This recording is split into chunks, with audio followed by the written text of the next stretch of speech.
Welcome to the Burning Pallets Podcast, sponsored by Texsource. Here's your host, Ryan Boland. What's going on, guys? Ryan here, Burning Pallets Podcast. We're at the Impressions Trade Show in Long Beach, California, 2025. We're in CCI's booth. Thank those guys for allowing us to crash the party, host a little podcast, get some people in, talk to customers, vendors, whoever we want. As always, Mike Coley's join us.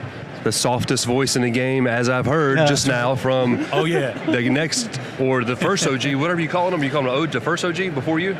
So we have Big Brandoh in the building.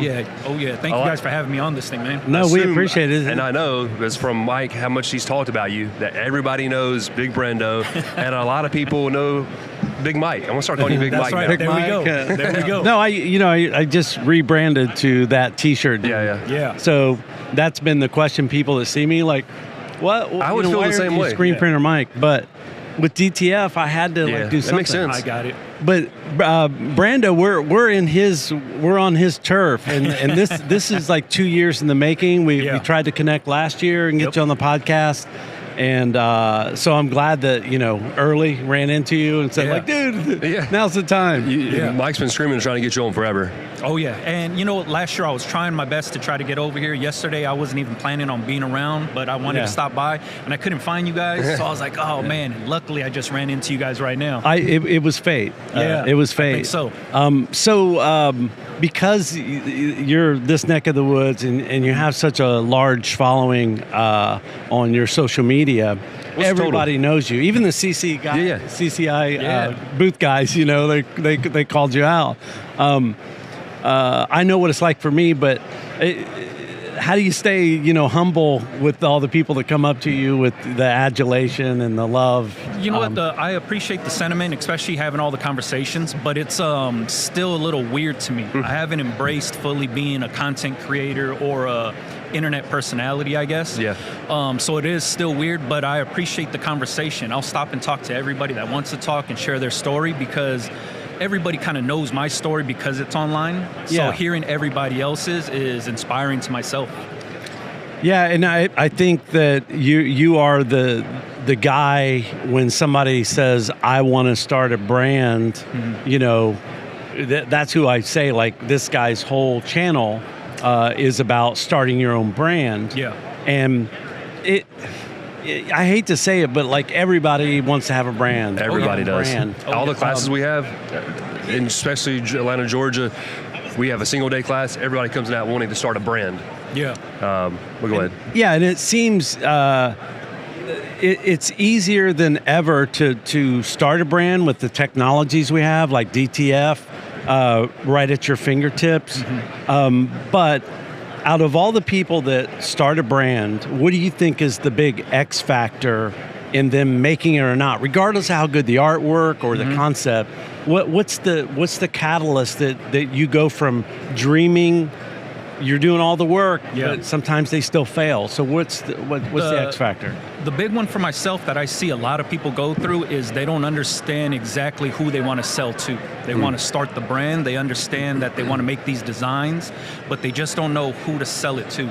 And I think that's a big part, or a big misconception with running a brand, is knowing your target audience. I preach it all the time on my YouTube channel because I know that's where a lot of people fail. But the big thing is, before you even start anything, is understand who you want to sell to, so then that way you could cater your designs to that exact market.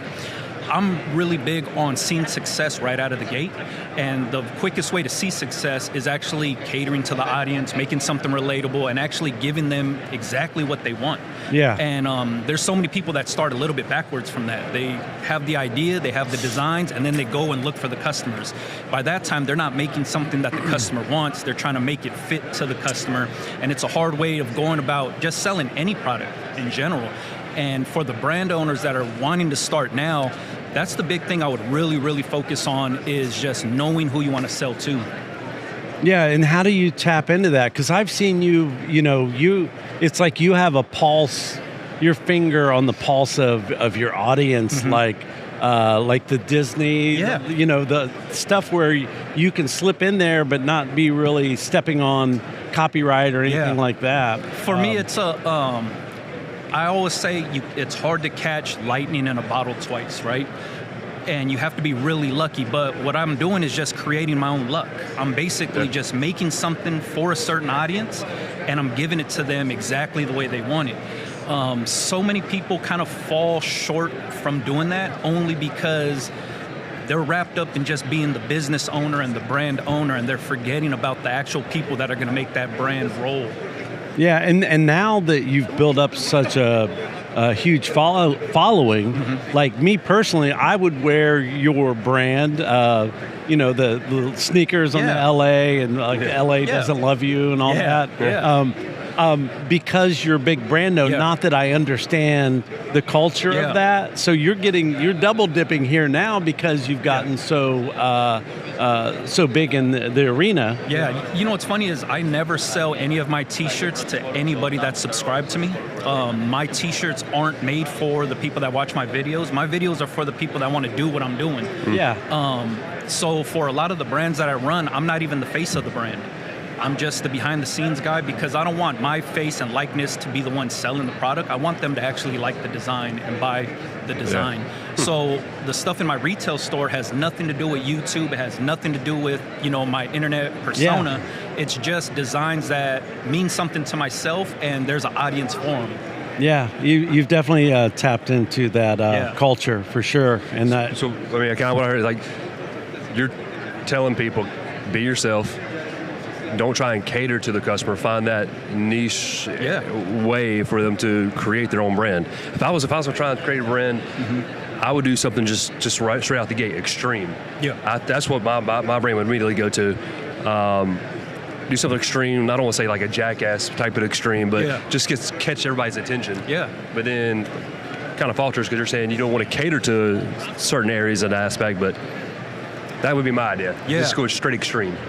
And you know what? A lot of people have these ideas of actually when they're putting stuff out, the idea is because it resonates with them, right? So they're like, you know what? This is something I would want to wear. This is something that I like. And I'm pretty sure there's other people in the world that want this same exact thing. The hard part is going to find those same exact people that are just like you, right? So when I talk about, finding somebody and knowing your target audience, I'm talking about getting deep in the weeds and really finding that one specific person you want to sell to that's exactly like you, and then you grow from there. And a lot of people don't understand when I say this. It's easy to say I want the world to wear my shirts, but it's very hard to take over the world if you can't take over your own city first, right? So starting small, growing from there is always something that I preach. Yep. Yeah. Walking through the show, for some reason, I like wearing camo, just like it's natural streetwear. Yeah, I seen you touch one of those samples when you were walking in. As soon as I walk by, I just like not because I like hunting too. I used to, but I don't go hunting anymore. But I just like wearing camo as a natural streetwear type of deal.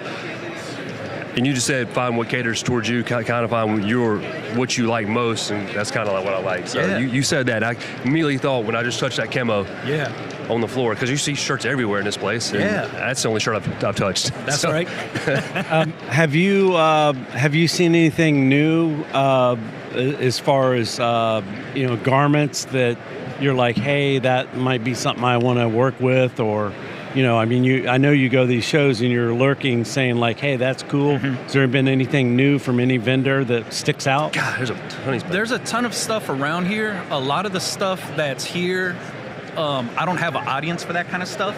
Yeah. I understand there's a big need for it. A lot of the stuff is stuff that looks faded and dyed and the pigment dyed stuff. I don't have a customer base for that. But when I do have clients that I print for asking, then I'm just taking note on who has that. And for myself, one of the big things is jackets. I always come here and look at different jackets and outerwear. Living in LA, this is the wintertime and it's 75 degrees outside right now.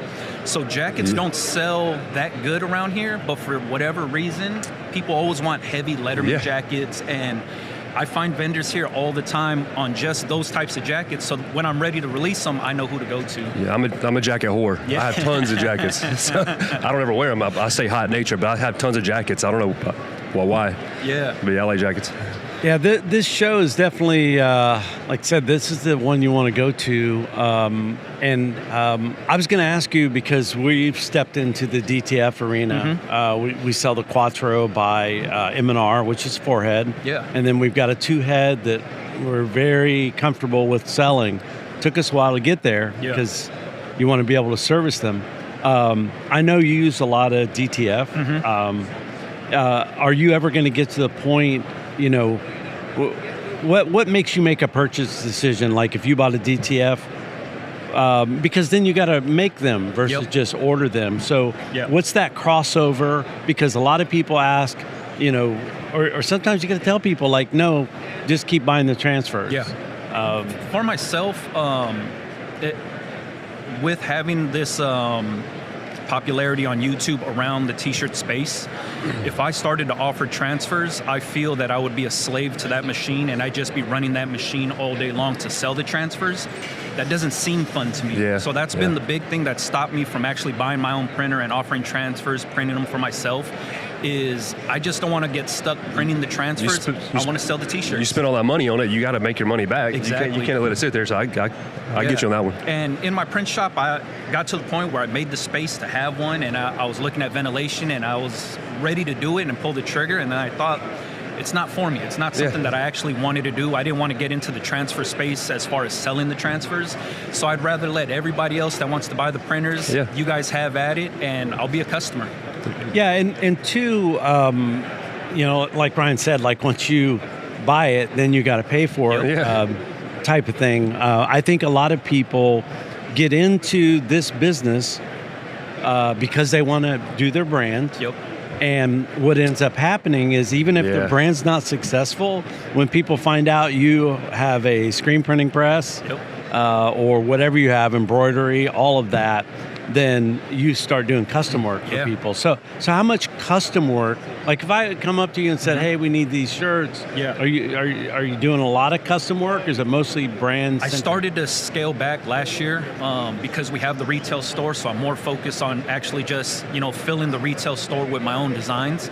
So I started to scale back on a lot of the contract work. I still keep a handful of clients, but I don't take any new work in right now. Especially once we got into embroidery and they started to see that it was a capability, it started to consume a lot of my time. The money's good, and it just wasn't fulfilling for myself. So I just say, you know what, I'll scale back, and then I just want to focus on my own stuff. So right now, I would say inside my shop, it's probably about 25-30% of actual contract work, and then everything else is just for myself. Yeah, for me, you are the epitome of someone who shares everything they know, their knowledge, and that is how all companies should try to build their social media. Is there are no secrets in this business. No. It's just people, if you're a screen printer and you're showing people this is how we burn screens and all that, you're putting yourself as an authority. And then people will follow that. And like I said, it's just amazing to me. Plus like 100,000 on YouTube. I mean, they're hard to get. I'm working hard, dude. I think I hit 3,600 and I was all like, man, it's tough. It is. And that grind, the YouTube thing, I haven't really figured it out. I don't know everything about social media. I don't know everything about t-shirts. It's just, once I got into like a groove of actually making content to help people, that was the only motivation to keep going. Was just, there was actually people in the comments saying some stuff is helping, some things are working, and the people asking the questions. All my content is based on who asks a question in the comments, and I make a video about it. That's my trick too. It takes a village of social media, a component of everything to have all those followers and create that content. You got to have the TikTok, you got to have the Instagram, you got to have the podcast, you got to have the YouTube, you got to have the shorts. It's a crap load of stuff you got to take to stay on top of. And then I fall into that like imposter syndrome when I'll watch Mike's stuff and I'm like, man, my videos don't look as crispy as his, or they don't sound like his. So I'm thinking, how can I elevate my stuff? And there's times where I have to step back and say, you know what, that's not my lane, that's his, and I just need to keep doing what I know how to do and just keep it at that. The thing that gets me is like and this is, I don't know, I even hate saying this, but on Instagram, I have a video that It was a stupid Photoshop video. Wasn't teaching anybody anything. And so it goes viral. I ended up just privating that at 35 million because I was getting so many followers based upon that, and they weren't people that really were, you know, What? you know. What'd you do? You took it off? Yeah, I just privated it. I had to stop it. It was a monster, right? But is it? What's Gary Vee say? There's no such thing as a bad post. Well, or it bad, isn't that everything is good. I learned from my original TikTok channel that when you go viral with a video, you're getting people that follow you that don't really care about what you're doing. But they still want to see it. Cultivating an audience of followers that actually support and want to watch the stuff you're doing, I figured that that's more important. So sometimes I'll do it just to see if I can. But a lot of creators that are teaching people, they put in a lot of fluff. And you've seen these guys where they're going to teach you the same tool I teach you, but they do this thing where they're like, and then they're like, no. And then and it's all this extra stuff. And I edit by my audio, and if there's a half a second gap, I cut it. Chop it. So I just give you, and the few people that comment, like, dude, you just get to the point and there's no fluff, right? I want to do the fluff. I want to be like, oh, give me the viral video for like making people, but it becomes more about like them and not just, you know, I just 100%. give you the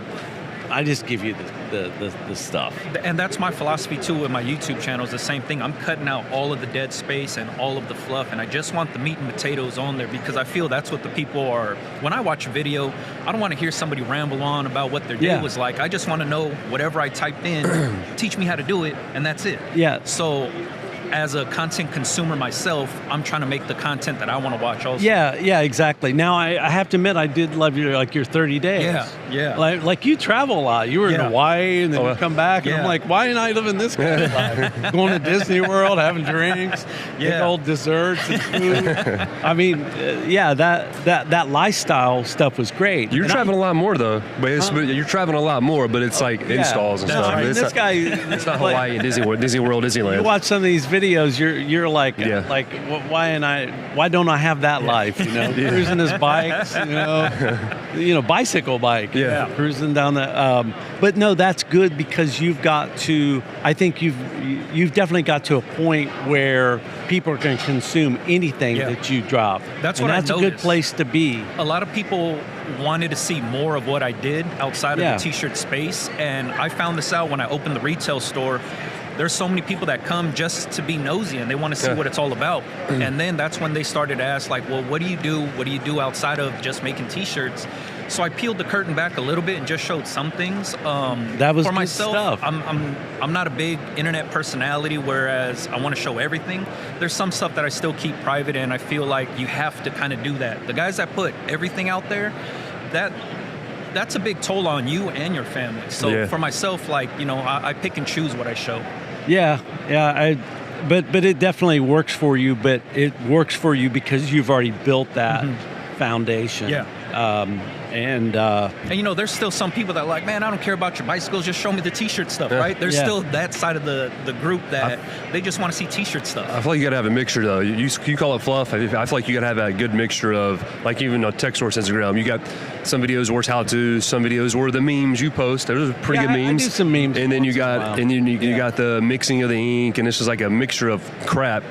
But like you said, some people just don't want to see that. They just want to see the certain meat and potatoes, as you said. I guess I kind of like some little bit of fluff. We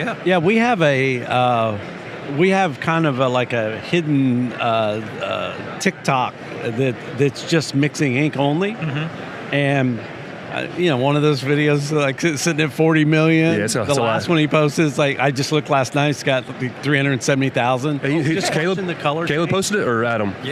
No, or is it Caleb? Is it Caleb's TikTok guy? Okay, good. And all you see is the bucket spinning around and it changing colors. He needs to keep doing those. I mean, and we throw one on our channel once in a while. Like I said, I'll do a meme here and there on mine. They're good. But. So are you going to show up in Arizona at the DTF Expo? That one? It's April 1st, I think. No. Yeah, I'll be in Hawaii again. Oh, you'll be in Hawaii. So what's up with Hawaii then? Like you just I have family out there, Okay. and I also have business out there, so I'm out there probably 10, 12 times wow. out of the year. I'm out there all the time. But you stay with family and stuff, or you? Yeah, it depends. If I'm traveling with my wife and kids, then we'll get a hotel because there's a lot of us. But then if it's just me on a business trip, then I'll stay at my uncle's house or grandma's house. Was that like a 5-hour flight from here? Just about a 5-hour flight in LA. Yeah. So I'm out there all the time. I'll come to Long Beach next year. Yeah. I'm plotting out my plan for next year. That's right.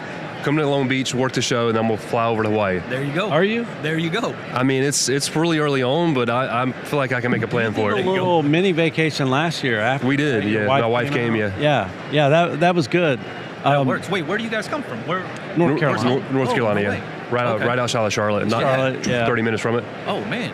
All right. So we really don't have any business being here, Texsource, because we're not going to have many customers here. Mm-hmm. Or we have a couple who come to our online website that we sell to, but the majority of our customers are East Coast. So we're just out here just scoping out. Mike likes to come to all the shows. Yeah. And I think it's good. It is. to be present and think see so. what's going on. Yeah. And we have conversations with potential business relationships going on. Yeah. And you go to the dinners and maybe a beer at the bar. Yep. And the guy tells you something. Tells you a problem you might be able to solve. Yeah. I mean, we were doing that literally. So, but I just for so many years I was stuck on the floor running. I never got to be in this show thing, and I want to be here. Yep. Last year at Long Beach, I had 15 minutes total on the floor, and that sucked. Yeah. we did 28 podcasts, 28 interviews last year. in 3 days. And it was, each of them were like 30 minutes, some of them were an hour and 30. It was great. Yeah. It was fun. Yeah, it was rough. man. And we had the earphones on the whole time. Yeah. And so my ears were wrecked after that. I forget. That's what a I lot of was gonna- talking, man. Yeah. It was rough on the ears. Well, what I was going to ask you about the DTF Expo is I had to do a promo for it's to tell people to come to that because I'm going to be speaking or one of the panelists, right? Yeah.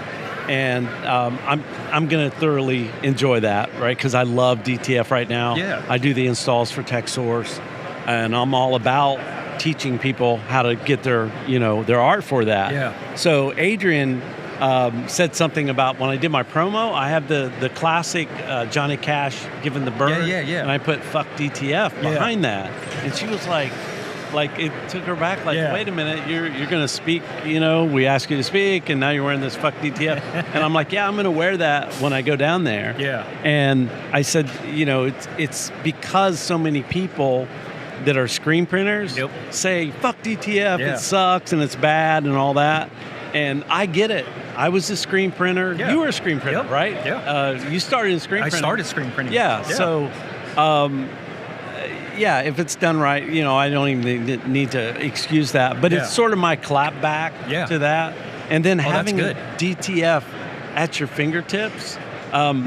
My wife's literally buying shirts by the dozen, me and my size, because I'm like, I want a Tom Petty shirt, I want a John Lennon shirt, I want a Bob Marley shirt. And I make these one of a kinds.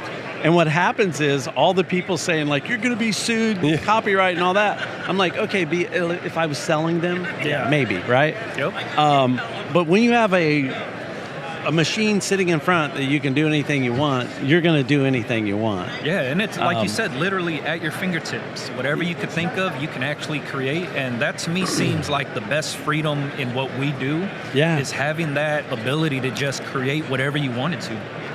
Yeah, prototypes. Yeah. He's got all kinds of crap he's making. Yeah. I know. I go back to his office. He's working on a different design and something else, and he presses always on. That's right. It keeps you motivated, and I think that's what hooks people about this business. You're always seeing something new. Yeah. It's not the same widget you're making, 10,000 of on a daily basis, and for some people, that's it gets in your blood. I can't really explain it. It's just I could go away from this industry, but something's always going to Pull you back. Yeah. You know, one of the things is, like for myself, when I watch DTF stuff and I see how it kind of booms, one of the angles that you took was showing how to halftone a lot of the designs.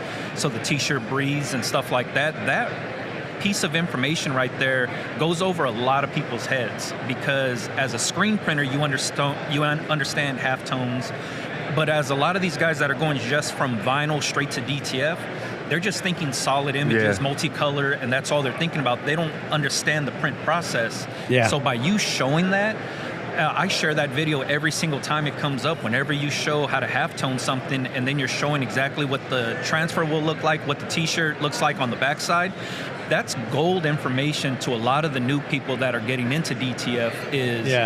It doesn't have to feel like a big solid print. You could actually make the t-shirt breathe behind it. Those are rough. Yeah. those big solid prints. Oh, in any process, even screen printing can be. But and I keep making almost the same video over and over, just a different thing, because I know they do really well, you know. And someone just asked me, I answered that question last night to somebody. They said, why would you do the halftone, or what is it doing? And I always try to explain that the halftoning is not only the color of the shirt, but it's the transition of a color turning to black, from red to dark red to black. Yep. Somewhere in that transition is where we're putting those halftones in there.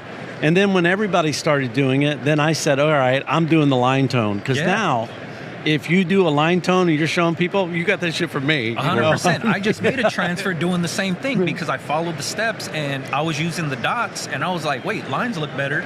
So then I ended up doing your same exact formula, and it came out good. Yeah, I just like the look of the line tone. I don't know. It was something I did with Gerald from Merch Studio, you know, because he was the guy that got me into this. But he was the guy that came to me with all of his problems, because he's cranking out all these. And he's like, transparent edges, that's my worst problem. And I literally, he would attest to this. We were on a Google chat. This guy fell out of his chair. I'm like, send me the file. And he sent it to me, and I'm like, Photoshop. And for me, it was something, you know, I've been using this shit a long time. I sent it back to him, and he literally fell back out of his chair. He's like, holy shit. He's like, do a video on that and don't share it on your channel. Like, keep this a secret. He's like, I could sell this for $20 pop. And then 9 months later, somebody else in our industry did a video on how to get rid of those trans. So I called Gerald. I'm like, did you tell him? He's like, no. And I'm like, I'm releasing the video, son. You know, I've held back too long. But I enjoy that, you know. That's all I can really do now is, and that's what people send me, the ball busters, right? And for me, I don't know. It's those people you help out, like in the chats, like send me your file, you know, type of thing. I'm trying to, like you, I'm trying to teach people to fish. And you know, that's the, I explain this to a lot of content creators that are coming up, is there still has to be a human aspect behind your channel, and the human aspect is replying to comments, actually helping the people. It's easy to put the content out and then ignore everybody, right? Negative and positive. But when you actually respond to the people and you're really there to help, it reminds the person that there's a human running that channel. That's a big one. Yeah, and there's sometimes I have to tell people no, because they just flat out want to hire me to do their design work. And I'll tell them, like, look, I'll help you with this. I'll show you how to do it, and I'll just screen record it, upload it for them to see.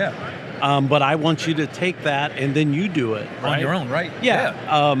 Now, if I was for hire and needed extra work, I don't need extra work. Texsource keeps me plenty busy. Right? You know, and I love what I do. So, I mean, it's when you love what you do, you're willing to, drag 60-pound suitcases up flights of stairs to pull a podcast. That's right. I complained a little bit. This bitch was heavy. So yours was 63 pounds, and you gave me stuff to put in my suitcase to finish it up. So I mean, we had a lot of shit that we brought. But this is a nice little rig. It's not a lot, but these little things, all this stuff was heavy. Everything starts to weigh down, right? But this setup is good. It's pretty simple. It's simple. But so I mean, I think back to Hawaii. That's where I'm going. Yep. Yeah, not a problem. I'm trying to get to Hawaii. Yeah. He should give you some insight. Yeah. There you go. Because you don't want to go there as a tourist. You want to know, like, here's the real place to go. Yeah. I mean, you got the 3 main islands. I mean, which one's the main one to go to, I guess? Because each one has something, I guess, something special to. Yeah, what's your tips for not being a tourist? Or for somebody that's just going and you kind of want to experience the most and get the most out of the trip, Oahu, which is where the capital is, Honolulu, is the island that you'll get the best of paradise and city life and everything in between. There's some people that want to just vacation where it's quiet and it's just nothing but greenery and beaches that has, the whole island shuts down at 7 o'clock. That's the island of Kauai. It's just, if you wanted vacation, that's vacation right there. But if you wanted to go out and do stuff, everything from hiking to beaches to eating good, Oahu is probably the island you want to spend most of your time on. Yeah. We'll look back at this and make a note. Oahu. Oh, yeah. Or we need to get one of these conferences out there, and then it's on. Then we can all go. There you go. Yeah, I don't know if they pay for that flight. Right? No. Sure. I'm pushing them already. There you go. There's no direct flight. We'd have to fly from North Carolina to LA to over to Hawaii. Yeah, it'd be expensive. We'll do it as like a 5-year plan. There like you go. If we reach this, then we'll But I like having you on here because you stayed true to yourself. You didn't jump. You knew that you were looking at DTF, but you didn't jump straight into DTF because you wanted to still do what you wanted to do and do what you love to do. Yep. Because you knew you would, if you got into DTF, you bought the machine, you'd be tied to it. You'd have to be stuck to doing stuff that you still like to do, but you have more of a passion elsewhere. So I just want to create on good. my own, and I'm addicted to selling T-shirts, and that's for me always tops. I say it all the time on my videos that don't take your T-shirt selling advice from somebody that doesn't actually sell T-shirts. I actually sell T-shirts. I have a retail store where I do it. I'm just sharing the information of what I learned and what works for me with the people. And there's so many people out there that they want to start a brand, they want to do contract printing, they want to do everything, and it sounds easy to do, and I've done it myself. The shit is hard work. You gotta have a team. Yeah, that's a lot of people. The shit is hard work. Yeah. So, for myself, it was get the DTF printer, start printing transfers, selling transfers, printing for myself, or I could just buy the transfers, not have that headache of maintaining the machine and owning the machine and worrying about paying it off, and then just keep continuing to sell T-shirts. And a lot of people didn't get that when I said it because my channel's based around transfers. They thought you get in and you should be selling them. Yeah. Rightfully so, but for me, that's just not the lane I wanted to get into. Staying true to what you love. It's recognizing that. Yeah. A lot of people don't do that. A lot of people won't recognize that. They just they lose sight. Yeah, they jump in. I always and I just learned this from working over the years is because when I said like, hey, you need to buy us this piece of equipment, they'd say, well, give me a return on investment. When's this going to be paid off? Yeah. And so I learned not to ask until I already had the answer. We bought a post-bed sewing machine. It was a couple grand, something like that. It was a nice one. But we were already spending so much time trying to... Have you ever tried to put a patch on with an embroidery machine where you do the little dummy stitch or the guide stitch? Yep. And then you put it on there? Slower than hell. Yep. And it would be hard to do like the leather patches, like really slow. So I built the business up and then said, this is the time it takes us to do this embroidery this way or pay someone to do it. And I said, this thing will be paid off in 5 months. Yeah. They bought it. There you go. So that's, you build the need and then buy the equipment. Yeah. Other people, and I've had vendors, when I was on the other side, Mike, buy this direct-to-garment machine. I'm like, well, and they're like, trust me, if you have this, it's like the business just comes. Well, no.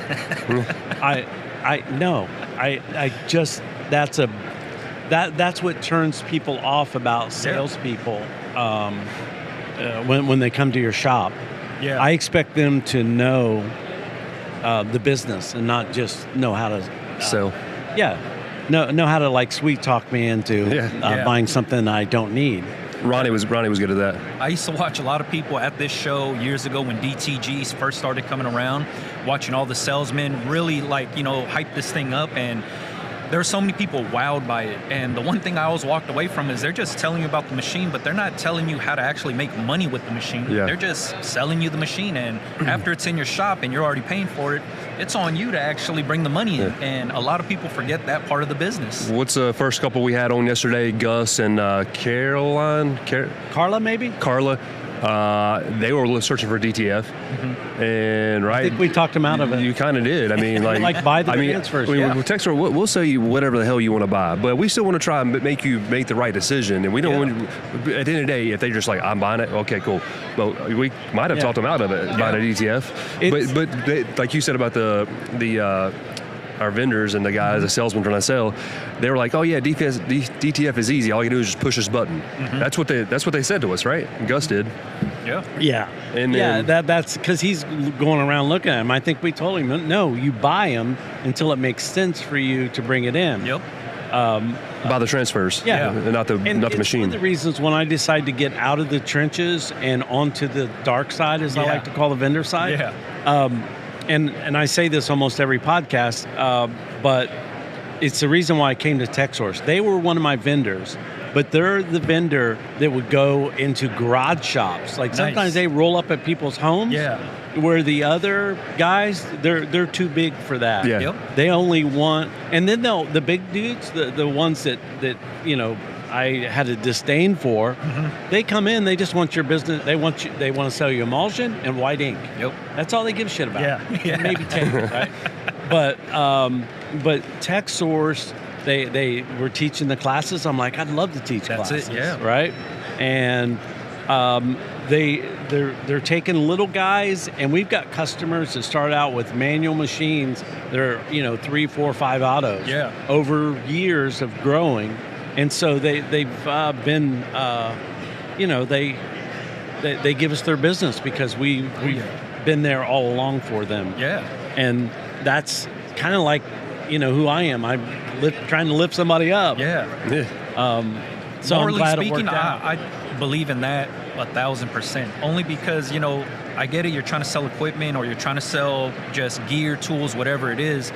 But at the end of the day, I feel like I have a personal responsibility as a content creator of putting somebody in debt if I'm telling them, hey, go and buy this, and I'm not going to actually teach you how to do it or actually help you get it going. You know what I mean?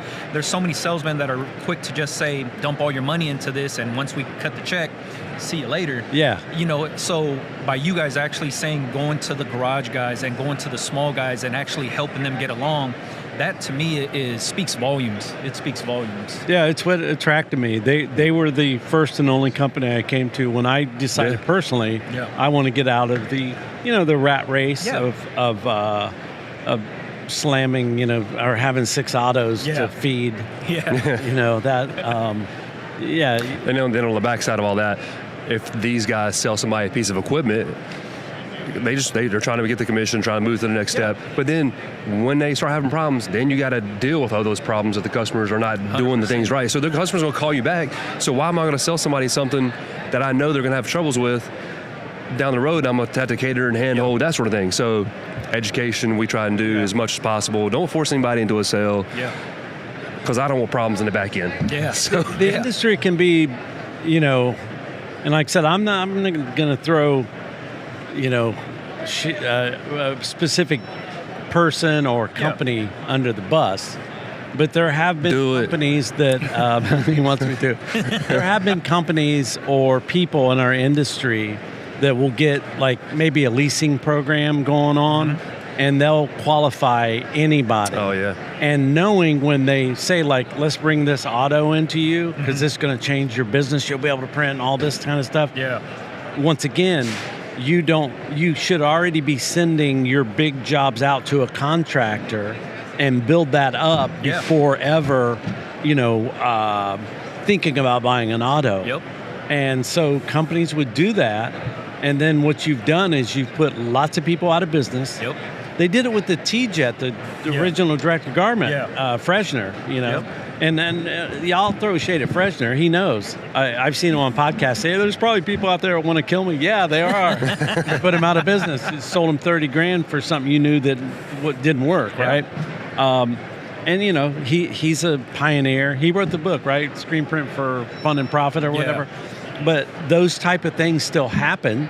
Yep. And I feel bad for people because they're trusting their vendor, and the vendor laughing all the way to the bank, and then next thing you know, they're bankrupt because you got to feed that machine. Yeah. You have to feed that auto, or you can't feed your family. That's right. Yeah. I've been saying lately, the DTF machine's like walking your dog. You gotta take that bitch out once a day. Yeah. You gotta walk it, clean It's like it. having a baby. Yeah. I mean, it's just like you gotta walk. That's what I've been saying. Yeah. Like I'm literally like calling the guy at work, like, how's the head check looking? Yeah. I mean, no lie. Yeah. And we brought in a third humidifier, dude. Yeah. This is how crazy I want to keep that at 50%. Yeah. In the shop, that's my sweet spot.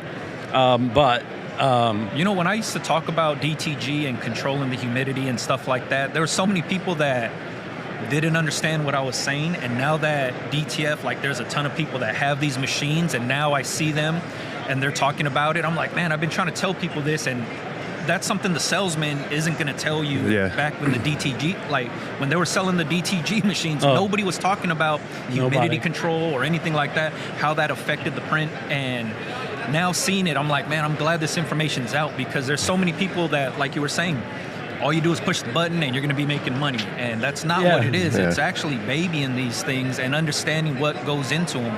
But I do like the fact that a lot of guys that own these DTF printers now, they understand how it works, and you got to keep the thing running. So I see a lot of people selling stock transfers and stuff like that, and I understand what they're doing because they need to keep the machine running. They don't got orders coming in, but that machine still needs to run, so let me just offer stock transfers to the Etsy crowd. I like that only because I understand what they're doing, but then there's so many people that aren't graphic designers by trade, so the stock transfers help all the crafter ladies and stuff like that. And to me, it just, anything dealing with a heat press, it elevates our industry alone, because the heat press used to be looked at as such a shitty tool. a craft thing. Right? And now there's so many people building huge businesses around these things that, to me, this just helps our industry in a whole. Yeah, it's definitely changed the way people approach this business. Manual equipment is just falling by the wayside. And I hate to see it, because you started out manual. I have a true love for pulling a squeegee. But man, I love this DTF, man. I'm not gonna lie. I just, and when I first touched it, I didn't like it at all. I'm like, this. I was like, fuck this. I was like, the fuck DTF thing. So I get it. That's why people say that. But that's why we got you here. That's right. Make some videos. Teach them how to do half tones in their line art. I guess we should let you get back up on the floor, but I can't say enough. I'm finally glad that we... Life's complete. My life is complete. We can stop all podcasts from here going forward. I'm ready to pack this up. Yeah, we can pack up and go home. Somebody else, Go to airport early. we've... But yeah, I mean, he has been, like...